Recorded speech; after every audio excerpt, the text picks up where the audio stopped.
Good morning, guys. Commanding the splitter or not commanding the splitter? That is the question.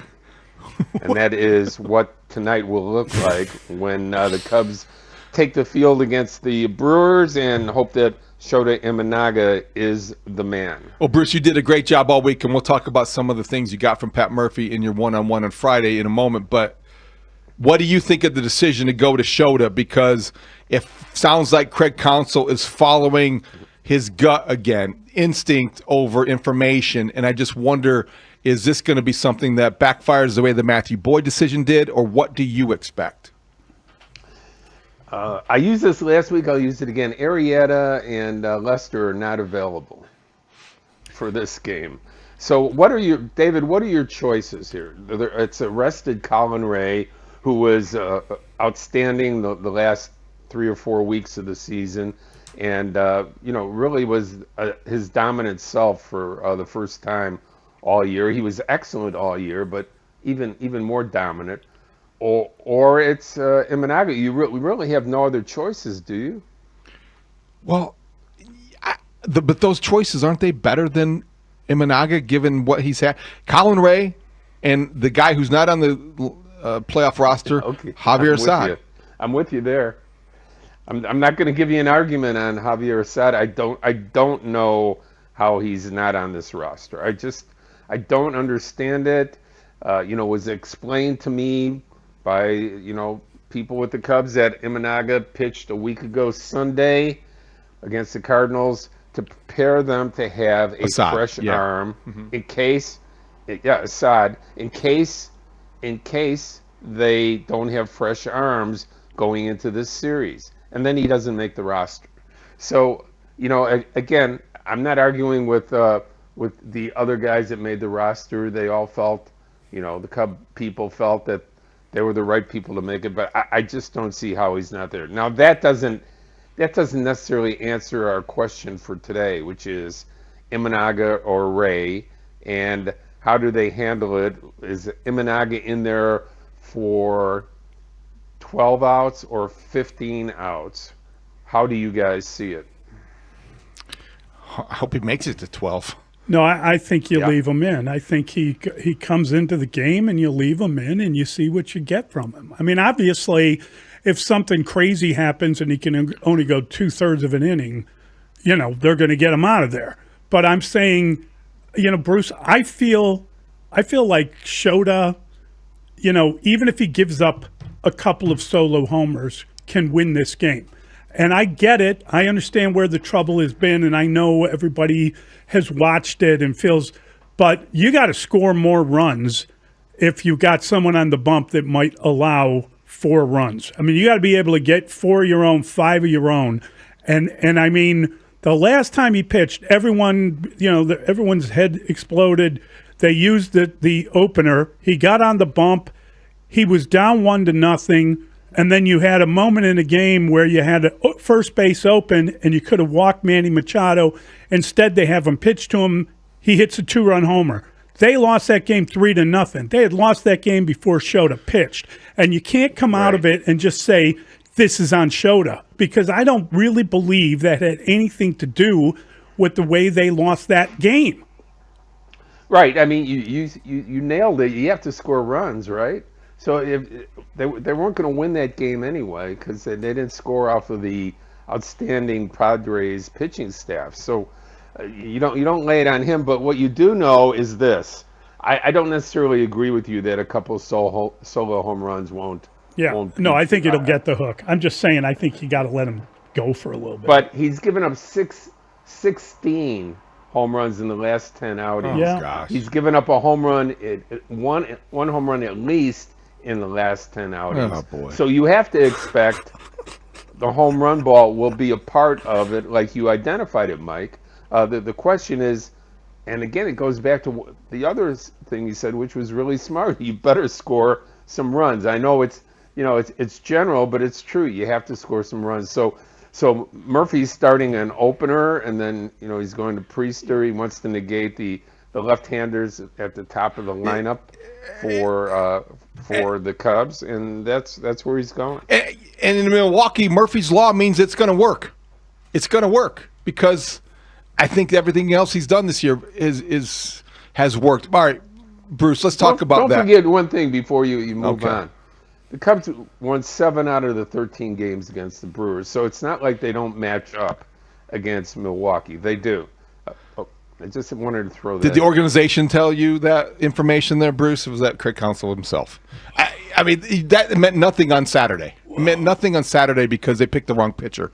But It was really mean, David. no, it's not mean. It's just a reaction, an overreaction. All right, let's talk about what's going to happen tonight because you're right. Murph is going with an opener in Aaron Ashby. And I wonder what is behind this move because Quinn Priester, they've won 4 of the 5 games where he had an opener. And he was, at one point, 19 straight victories when he was on the mound. His season changed after the Cubs roughed him up back on May 2nd. What do you think the Brewers are trying to accomplish with an opener in Aaron Ashby, and is Michael Busch part of that conversation? Of course, yeah. I mean, look at all the home runs that Busch has hit. But also an emerging Kyle Tucker is something they want to negate, right? Ian Happ has been the Cubs, outside of Busch, Cubs' #1 home run hitter in the last 5-6 weeks of the season. Mm-hmm. So you want to turn him around as well. That's what the top of the lineup has been looking like here. Now, with this in mind, does Counsell change the way that he stacks his lineup? Does he move people down? Again, obviously you'd probably want Nico to be up there in the lineup, righty versus lefty, to begin the game. But again, then you're going to face Priester. So it's a chess match against 2 chess masters, and it's going to be fun to watch.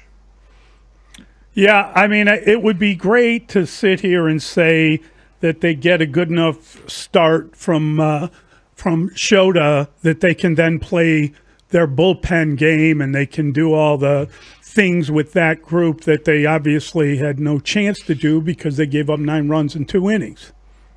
Right, and the other thing is, in a best 3 out of 5, do you look at Game 2 down 1 as you have to win this game? Yes. I mean, yes. Are you going to win 3 in a row against Milwaukee? No. And the last one against maybe Freddie Peralta either Thursday or next Saturday to it's not an elimination Milwaukee. game. I get it. It's I not, know how you feel. I think, Bruce, you're onto something. If you're Craig Counsell, you got to go into this without having much patience or a long leash with Shota Imanaga. Right. And because they have the games in between, they have, look, their bullpen has been the star of the Cubs, as, most all year long. And they have a fully rested bullpen of their A relievers. The B relievers did a nice job of cleaning up after the mess was made on Saturday. And the A relievers are all rested with 3 days rest, something I don't think they've had for, a long time, maybe since the All-Star break. So with that in mind, he will not hesitate to go to his A relievers and early if he has to, and get those outs. Out-getters is what we've heard them called. Bruce, you had a good one-on-one Friday with Pat Murphy coming into this series, and they came out raring to go. They had first 3 hitters, they had 6 pitches, and they had 2 runs. So this was a team that was mentally prepared and physically just ready to go. How much of that do you give credit to the manager, and what did you learn during that conversation that will help inform us of what to expect now?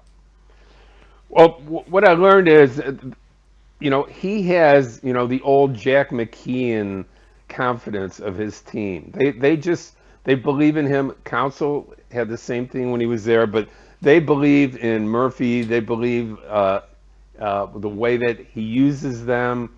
They enjoy his sarcasm and his fun that he has with them, but they know he's an outstanding baseball guy. So he relaxes his players. The key for a lot of managers is to take the heat off his players by being the one that people come and talk to, and just allow them to get all their copy and information, being the media, from him. it's the old Ozzie Guillen thing, right? Remember Ozzie during his heyday when they won the championship in 2005? By the time the media was done talking to Ozzie an hour later, they didn't bother the players, right? So I think he does a terrific job taking the heat off of them. And number two, they're just good ball players, okay? They're line drive hitters. They just attacked, on Saturday against Boyd. I think they had 3 hits and 5 pitches, right? So that is the key. This is just a really good ball team. That's why they won the most games in baseball this year. How would Jackson Chourio change them, if it would at all? The outfielder left with a hamstring.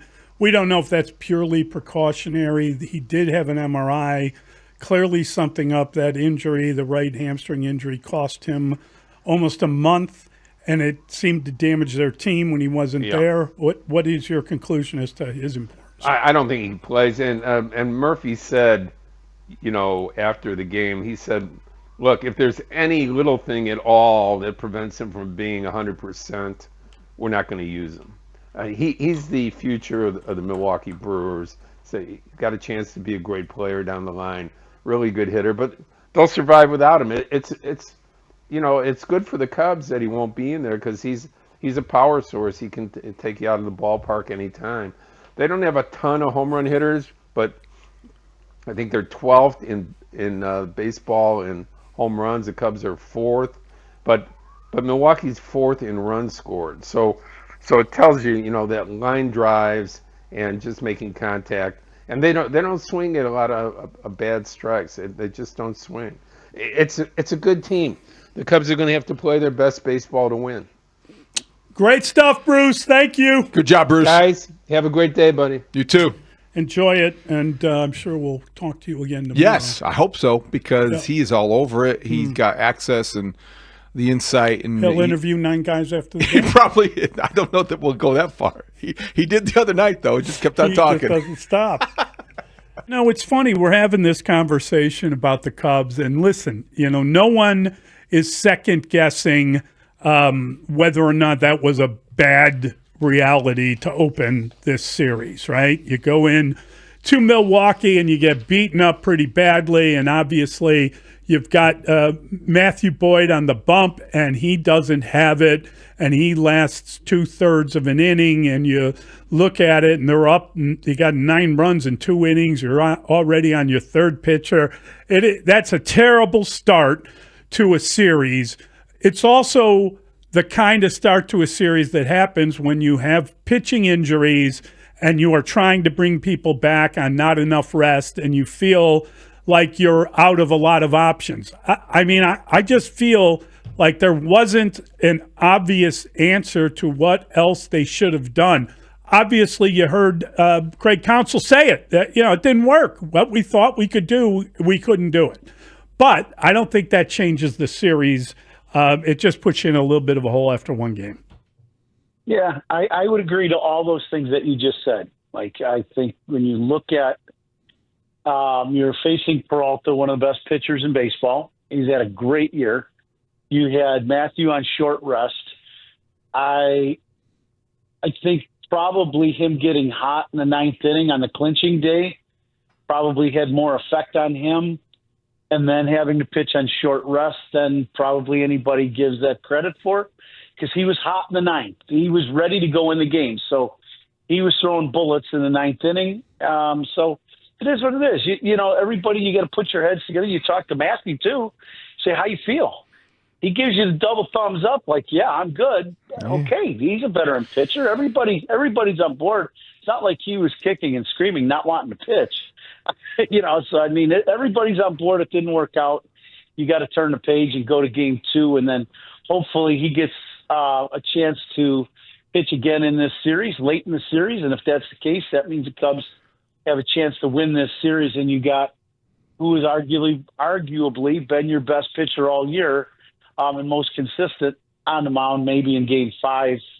So that's what you got. That's Kumai, what you're looking at. You make sense, but I think that because you make sense, is why it even pains me even more, because I don't think it was a good decision, and I didn't think it was the right one before the game, because I feel like he did get up and was ready to go in the Padres series, and I do wonder what effect that took. He's also had a career, I mean, he hasn't pitched this many innings since 2019, and I do believe it's a team's obligation to save the player from himself.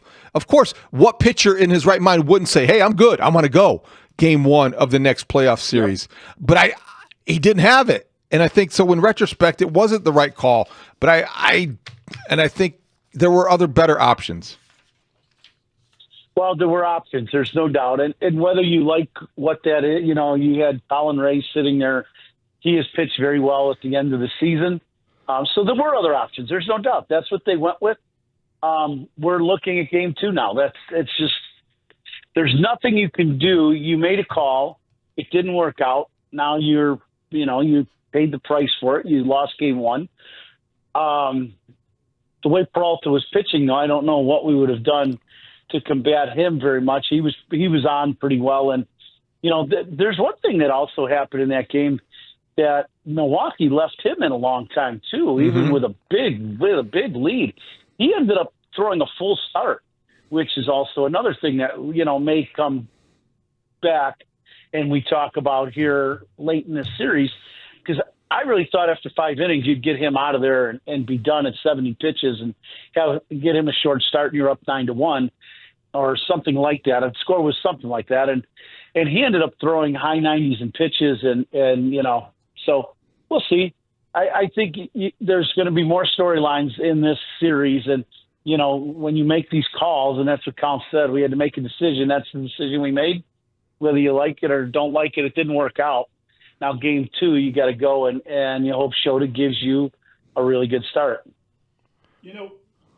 Ron, we talked about this idea that Quinn Priester is probably going to get the bulk of the innings today. And, he's a first-round pick by the Pirates in 2019 out of Cary Grove High School. A local guy made good. He kind of bounced around a bit.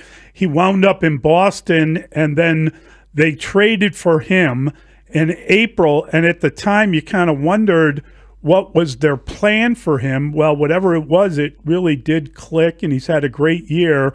And I guess this is the 5th time this year that they're using an opener for him. They are 4-1 in those games, with the only loss against the Cubs on May 2nd. So there's good reasons. There's reasons to feel good, reasons to be worried. That is pretty typical of how games like this go. I would agree. So there's the strategy for Milwaukee, and looking at kind of this game a little bit yesterday when they announced that Ashby was going to start. So it flips the lineup. Michael Busch will not lead off. It'll probably be, I'm sure it's going to be Horner will lead off, I would think. Then it also flips Happ around to the right side if the game gets to Happ while Ashby's in the game. I'm guessing he's going to pitch 1 inning or go as long as he can. If he's extremely effective, you might give him another chance at second inning to steal an inning if he could do that, but we'll see. But Priester's one of those guys. He's when you look at him on film, he's kind of an old school pitcher. He's sinker slider guy, basically. I mean, he has other pitches, but the curveball really is, or the changeup is really not much of a pitch. He doesn't throw it very often. The curveball is a pitch that he uses. He's basically sinker slider. And his command of his slider is probably the most command he has of any pitch as far as patterns go of where he likes to throw it. It's down and away to the righty, and he gets it there a lot, and it's got good downward tilt. Other than that, that sinker, it can be straight, and it can have some run, and he overthrows it a lot. He throws his cutter, but little short cutter, maybe like a – I've never been a fan of the cutter no matter who it is. This isn't talking about him.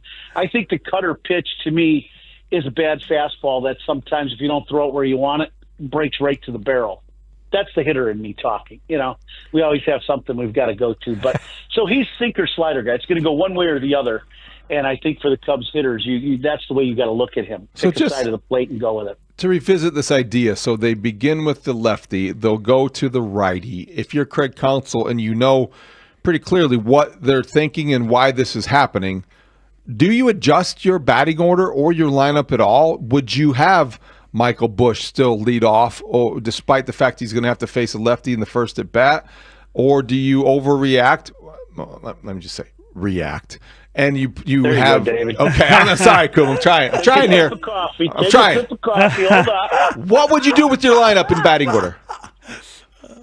Well, I mean, you can make a case for what you're saying. There's no doubt. If you really like the way Bushy, I mean, we all like the way he's swinging. So that goes without saying. He's, I think I said it the other day. He's one of the hottest hitters on the planet. Jeez. So you leave Michael in the leadoff spot. That's fine too. I don't think that's earth shattering either way, but it does make it a little more difficult left on left as opposed to a righty throwing the Bushy. So that's all. But to me, it stops Priester from having to go through the top of the Cubs lineup and really Michael Busch, and maybe Kyle Tucker one time. So, that's probably, that's what Pat Murphy's thinking.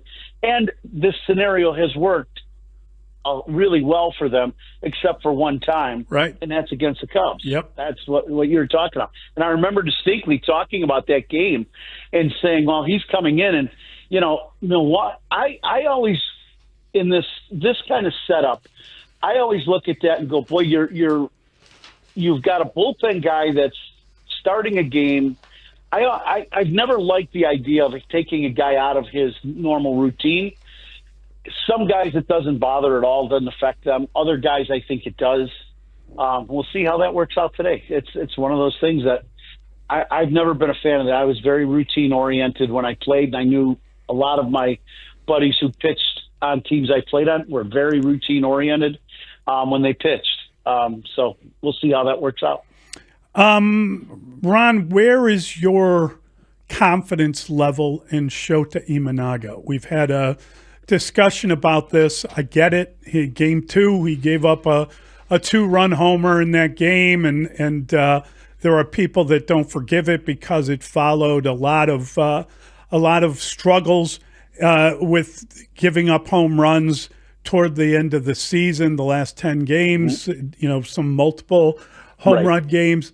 But, he came into that game, they were down a run.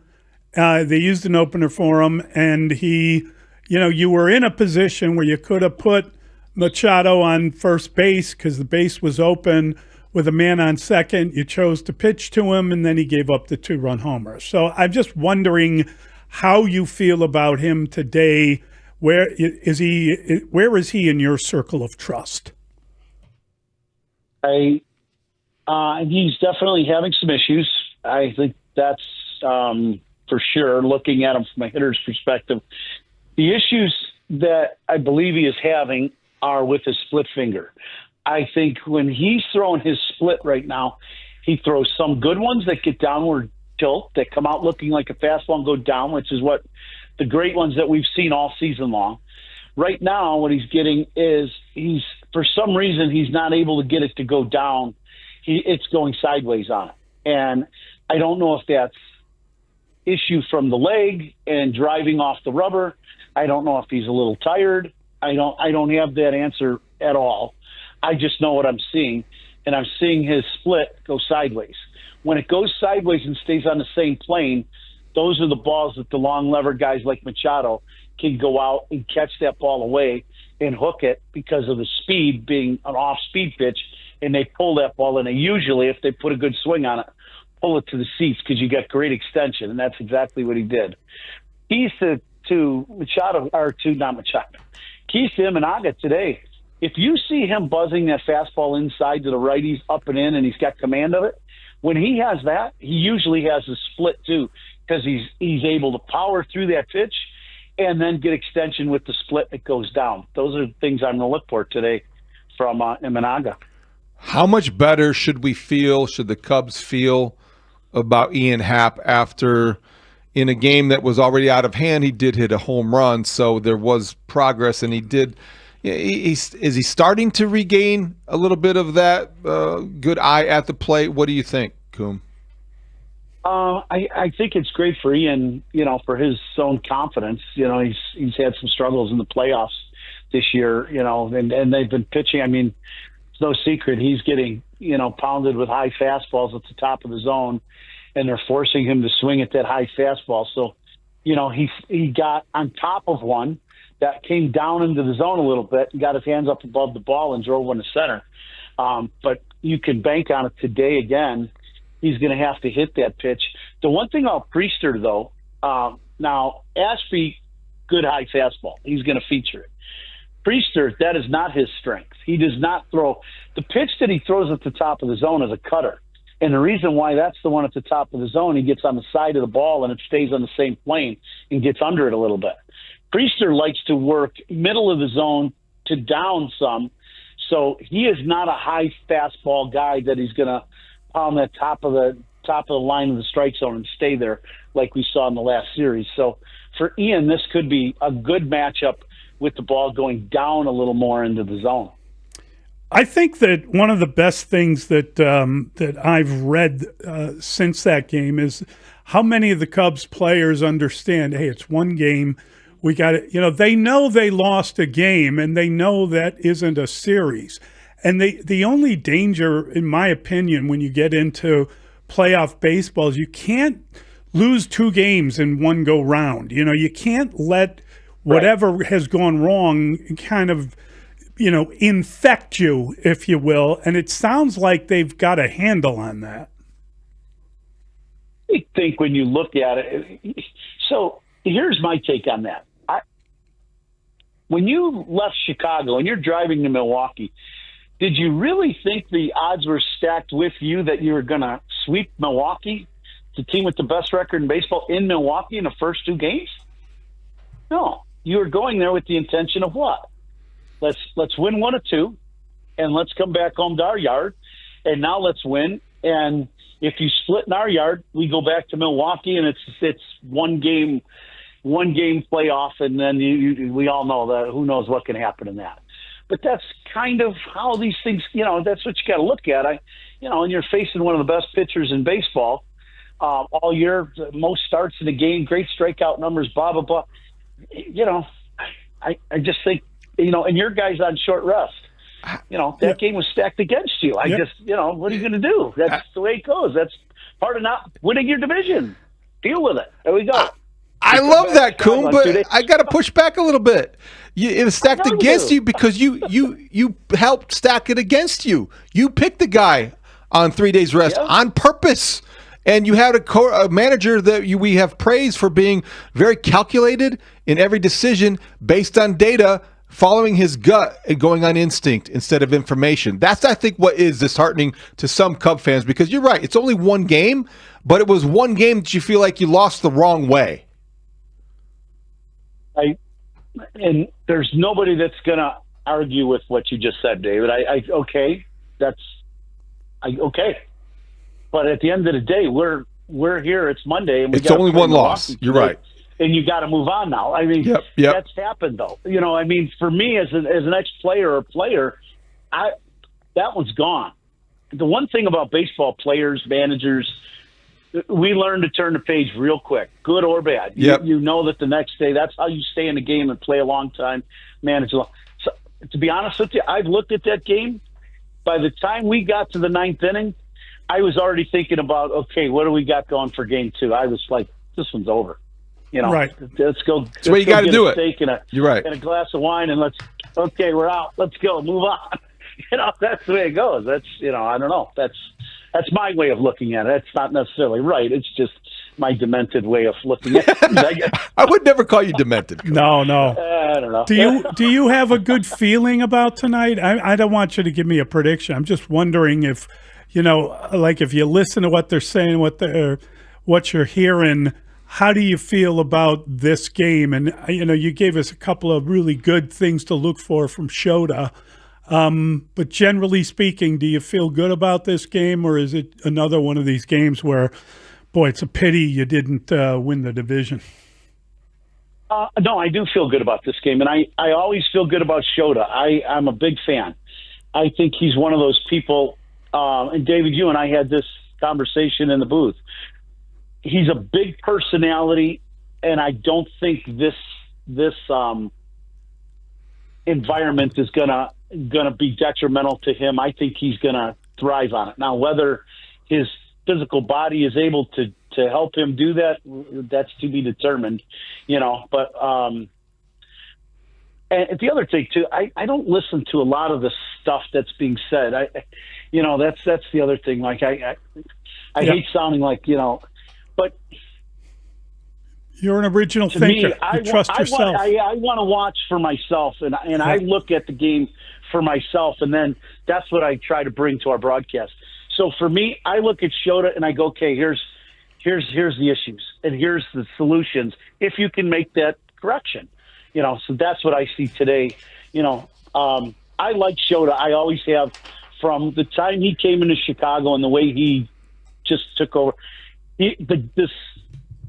The moment is not going to be too big for Shota. That's not going to affect him at all today. I'll say that. I do like our chances though today.